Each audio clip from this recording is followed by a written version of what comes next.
Roma, la ciudad eterna.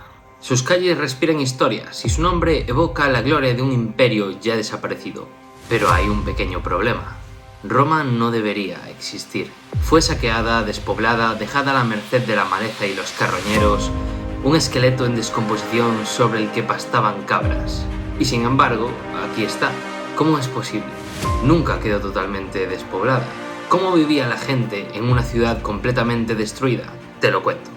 Hubo un tiempo en que Roma era la joya del mundo.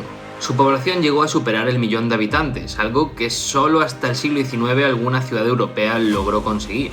Tenían múltiples acueductos que traían el agua desde kilómetros de distancia, mercados rebosantes de especias y riquezas de todas las partes del mundo, decenas de templos donde los dioses paganos eran honrados.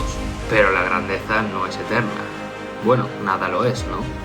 Con los siglos Roma pasó de ser el centro de la civilización a ser, un sitio cada vez más irrelevante. El emperador Constantino movió la capital a Constantinopla en el siglo IV, lo que en términos políticos es como sacar el corazón del cuerpo y esperar que éste siga andando. Roma ya no tenía un emperador, ya no tomaba decisiones, Roma ya no importaba. Y entonces llegaron los bárbaros. Alarico y los visigodos entraron en la ciudad en el 410. Saquearon, quemaron y se fueron. Algo así como una despedida de soltero bastante intensa. Pero Roma aguantó. Luego vinieron los vándalos en el 455 y los ostrogodos en el 546. Cada saqueo era un golpe más. Roma era la ciudad que todo el mundo quería conquistar y que conquistaba. Las infraestructuras colapsaron. Los acueductos fueron cortados y el suministro de grano desapareció. El Senado dejó de cumplir su función y la población de la ciudad, que había superado el 1.000.000 de habitantes, cayó a números inferiores de unos 30.000. Lo que antes era la metrópolis del mundo civilizado, ahora era un pueblo donde las cabras pastaban en el foro. Roma se desangraba. Pero aquí viene lo raro, porque otras muchas ciudades a lo largo de la historia han caído y desaparecido. Babilonia, Cartago, Nínive. Pero, ¿por qué Roma no? Imagínate caminar por la Roma del siglo IV. No hay senado, no hay legiones, no hay emperadores, no hay población. Solo escombros, maleza y un puñado de personas tratando de vivir de los huesos de un imperio caído. Esto no es la Roma de César ni de Augusto, es una ciudad posapocalíptica. Yo creo que no hay mejor forma de describirlo. Para cuando el siglo VI asomó sus huesudas falanges, Roma ya era una sombra de sí misma. La antaño gran Babilonia del mundo, la loba que había amamantado emperadores y legiones, se encontraba ahora reducida a un puñado de almas miserables, menos de 20.000 habitantes, los supervivientes de una carnicería que había durado un siglo entero, donde los conflictos, el hambre y la peste competían asiduamente por ver quién podía llevarse más almas al Hades. Los comerciantes y marineros zarparon hacia puertos más prósperos. Las vivanderas plegaron sus mantos y se fueron a otras ciudades donde la gente sí tenía dinero que gastar. Los trabajadores y la plebe, siempre los últimos en abandonar el barco, desaparecieron tragados por la maleza. Los nobles, por otro lado, hicieron lo que mejor saben hacer: largarse antes de que la mierda se los coma. La mayoría emigraron a Constantinopla, donde las calles no estaban anegadas de huesos y de fango. Y así le encontró Gregorio Magno en el 590, cuando le tocó a este el dudoso honor de convertirse en papa. Una ciudad como un viejo gladiador retirado, lleno de cicatrices, sin dientes y con la mirada perdida en un pasado que ya no volvería. Incluso él, un hombre de fe, no podía evitar hablar de Roma en otros términos más allá de la grandeza que ésta había tenido. Roma ha quedado pelada como un águila que ha perdido sus plumas, dijo, y no le faltaba razón. Desde las colinas aledañas, Roma aún fingía ser aquello que una vez fue. Desde la distancia se mantenía altiva en su decadencia. Estatuas colosales, columnas devoradas, villas de mármol y techos de bronce resplandecían al sol, y todo ello cubierto con una pátina de bronce agónico. Pero en el suelo, donde importaba, la historia era muy distinta. Las calles se habían convertido en alfombras de musgo. Los foros eran básicamente pastizales donde ya había crecido algún que otro arbusto. Y los palacios albergaban más zorros y búhos que senadores. Y el río Tíber, ahora sin que nadie le pusiese riendas, desbordaba las aguas como beodo con resaca, cubriendo de barrio las viejas calzadas. Y allí estaba el Coliseo, el monstruo de piedra que en otro tiempo había rugido con las voces de millares de personas. Ahora un cascarón vacío, cerrado y silente. Teodorico, el rey ostrogodo, ya había echado tierra en sus entrañas. No por desprecio, sino porque, bueno, la ruina no tiene presupuesto. La verdad es que nadie tenía dinero para mantenerlo y tampoco es que alguien lo echase en falta. Los días del espectáculo ya habían terminado hacía mucho tiempo. Ahora la única función que ofrecía Roma era su lenta y penosa descomposición. Tampoco tardaron en aparecer los mercaderes de lo sagrado, siempre con el ojo visor para sacar tajada.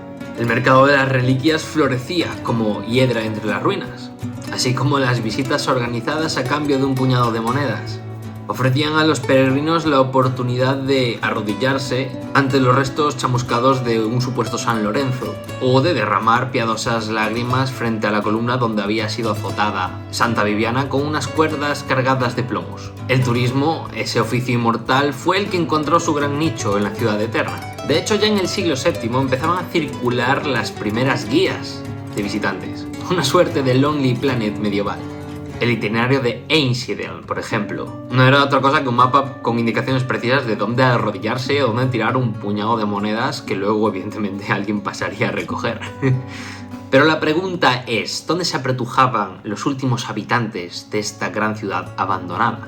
Pues según algunos registros arqueológicos, en la orilla izquierda del Tíber y el Trastevere, donde, bueno, la vida todavía parpadeaba en las tabernas improvisadas dentro de templos paganos, bebiendo vino aguado entre las columnas consagradas a dioses ya olvidados, completamente ajenos a si aquel techo bajo el que brindaban había estado consagrado a Júpiter o algún otro dios que desconocían. ¿Recordaban acaso estos habitantes la grandeza del imperio? ¿O se preguntarían quién demonios habría construido aquella ciudad desmesurada? A ver, realmente es muy difícil saberlo. Lo que sí es seguro es que para la mayoría la historia de Roma era un susurro de la ignorancia. Lo más probable es que pensasen que eran las ruinas de alguna civilización antidiluviana que había sido castigada por Dios. En la época de los Césares, hasta el más humilde de los plebeyos tenía cierto nivel de alfabetización, pero ahora la escritura estaba mucho más reservada y el conocimiento de las letras pertenecía a bastantes pocos. Más de los que pensamos, pero muchos menos de los que antaño. Leer y escribir se había vuelto en cierta medida un privilegio, como si las mismas palabras hubiesen decidido que no valía la pena dirigirse a los pocos que quedaban en aquella ciudad en ruinas. Los habitantes del Trastevere vivían apertujados en unas pocas ínsulas, edificios que en su momento habían albergado a cientos de personas y que en aquel entonces se sostenían más por costumbre que por rigidez arquitectónica. Hombres y mujeres que sobrevivían en un mundo que no era el suyo. Cada vez que algo se les estropeaba, rebuscaban entre lo que ya había: vajillas, telas, herramientas, lo que aún pudiese ser de utilidad. La grandeza del caído imperio servía más que nada como un alijo de suministros, un vertedero del cual extraer material día a día. Y cuando una ínsula, un edificio, se desplomaba, nadie se preocupaba demasiado en arreglarlo. Es decir, porque casas vacías había de sobra. Bastaba con mudarse a la siguiente ruina con techo. No había necesidad de construir más cuando el pasado ofrecía refugio en sus escombros. Pero la vida en la ciudad era poco más que una broma cruel. No había ya alcantarillado funcional. Las letrinas vertían su contenido donde les parecía. Y las calles, bueno, seguramente apestasen a inmundicia y abandono. La iglesia y la administración civil jugaban a pasarse la pelota, discutiendo quién tenía la obligación de limpiar mientras el barro y la mierda se acumulaban a su alrededor. Y así Roma seguía existiendo, pero no por mérito propio. La ciudad tenía la resistencia de un borracho en la pelea de un bar, no porque fuese fuerte, sino porque otros la mantenían en pie. Y aquí es donde entran dos actores fundamentales. Por un lado, el papado. Roma se convirtió en el centro del cristianismo. Si la ciudad había sido la capital de los Césares, ahora sería la capital de San Pedro. Y el segundo agente fue el mal llamado emperador bizantino. El emperador Justiniano en el siglo VI intentó reconquistar Italia, y aunque esta conquista dejó más ruinas que otra cosa, al menos Roma no quedó completamente abandonada. Pero al fin y al cabo, la Roma del pasado, la Roma romana, no sobrevivió. Fue resucitada, como una momia embalsamada a la que se le obliga a sonreír para la foto. Y aquí está la realidad: Roma no sobrevivió. Pero el papado y los emperadores romanos de Oriente se negaron a dejar que desapareciese. Los templos se convirtieron en iglesias y las estatuas y columnas se convirtieron en imágenes de santos. La vieja Roma dejó de existir, pero su nombre siguió en pie. Lo que ves hoy no es la Roma imperial, es solamente una sombra, un esqueleto maquillado. La Roma que una vez había gobernado el mundo conocido se extinguió hace muchos siglos. lo que quedó en un cascarón vacío, un monumento a lo que fue, sostenido sencillamente por quienes lo necesitaban para su propia gloria. Así que Roma no debería existir. Pero aquí está, más viva que nunca, no por la fuerza de su imperio, ni por la voluntad de su pueblo, sino sencillamente porque hubo quienes se negaron a dejarla morir. Siempre me pregunto, cosmonauta, ¿tú cómo lo harías para sobrevivir en esta Roma posapocalíptica? Os leo en los comentarios. Bueno, espero que hayáis aprendido algo nuevo, así que sin más, nos vemos en el próximo vídeo la semana que viene. Recuerda que siempre puedes suscribirte, que estamos muy cerca de llegar a ser 100.000, así que dale like al vídeo y nos vemos muy pronto, hasta que la curiosidad te traiga de nuevo.